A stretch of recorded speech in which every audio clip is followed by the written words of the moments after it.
ES Audio. Hi, I'm Rochelle Travers, and this is the Evening Standard's Tech and Science Daily. Coming up, India gets one step closer to winning the space race. Now, let's get into it. We continue to be very concerned about the potential for life-threatening flash flooding, potentially catastrophic impacts, especially here in this purple area you see where we have a high risk of flash flooding. That's in the areas of the deserts and the mountains of Southern California. Tropical Storm Hilary is moving north, pushing through California with fierce winds and heavy downpours, as residents brace themselves for potentially life-threatening floods. Clips there courtesy of AP.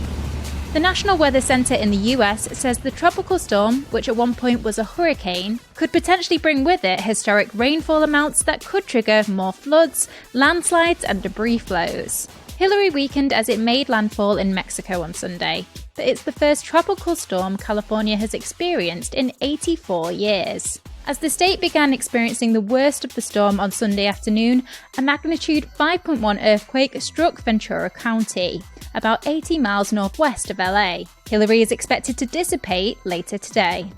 Meanwhile, also in North America, about 30,000 households have been ordered to evacuate in Canada's British Columbia province, where nearly 400 wildfires are raging. Canada is in the midst of its worst wildfire season, with more than 5,700 fires recorded this year so far. According to the Canadian Interagency Forest Fire Centre, more than 137,000 square kilometres have been burned from one end of the country to another. Elsewhere in the world, officials say that the major wildfire on the Spanish Island of Tenerife that forced thousands from their homes was started deliberately. Around 29,000 acres of pine forest and scrubland have been burned, and more than 12,000 people have been evacuated from their homes since the blaze broke out on Wednesday. People are being urged to stay inside due to poor air quality or to wear masks if they must go outdoors. It's believed the wildfire has been exacerbated due to the below-average rainfall because of changing weather patterns caused by climate change. Now it looks like India is about to take one giant leap ahead of Russia in their space race. India's space agency has released images of the far side of the moon as its third lunar mission attempts to locate a safe landing spot on the little explored South Pole. The pictures were taken by Vikram Chandrayaan-3's lander, which began the last phase of its mission on Thursday and is due to land on the 23rd of August. The images come a day after Russia's unmanned Luna 25 spacecraft crashed into the moon after spinning out of control. Next. Humanity has always hunted for knowledge in the unknown. Excitement in the gaming world is well and truly building for the release of Starfield on the 6th of September.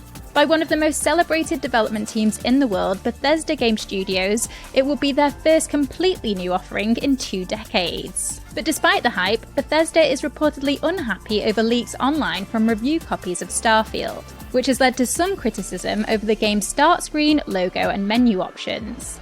Unlike the company's previous games, Starfield will take players deep into space, and the detail sounds incredibly in-depth, boasting more than 1,000 explorable planets, moons, and space stations generated via a combination of artists and algorithms to make each feel unique. Elon Musk has said that X, the company formerly known as Twitter, may be doomed to fail. It comes after a new glitch wiped out most pictures tweeted before December 2014. Since his takeover of the company, the multi-billionaire has made a series of radical changes, including laying off the majority of Twitter's workforce, to his latest statement that the platform's feature to block other user profiles would be removed. In a post on X, Musk said the sad truth is that there are no great social networks right now. We may fail as so many have predicted, but we will try our best to make there be at least one. Let's go to the ads. Coming up, would you take a menopause education class? And why us Brits appear to be falling out of love with tea. Why not hit rate and follow in the meantime?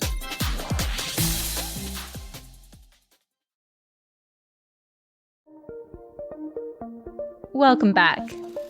The UK's first menopause education programme is being launched. The course, designed by experts at University College London and leading women's health charities, has been inspired by those offered by the National Childbirth Trust during pregnancy. Those behind the National Menopause Education and Support Programme said they hope it will give women reaching menopausal age a better understanding of changes happening in their bodies, as well as peer support from others going through a similar experience. Barclays says tech companies should help to reimburse the victims of social media purchase scams. It's called for a victim reimbursement fund to be financed by all firms whose systems and platforms are used to carry out scams, including tech companies and banks. Barclays has also called for more to be done in order to prevent these incidents from happening, demanding further action from social media companies and politicians. And finally, move over tea, us Brits have a new favourite. Coffee. A study has found that coffee has overtaken our traditional cuppa as the nation's favourite drink. According to Statistica Global Consumer Review, 4% more of the population have coffee more often than the classic British brew. It comes as research from global insight company Kantar suggested almost double the number of packs of coffee are bought in supermarkets as compared with tea. So is this the beginning of the end for our nation's love affair with tea? I guess we'll have to wait and see.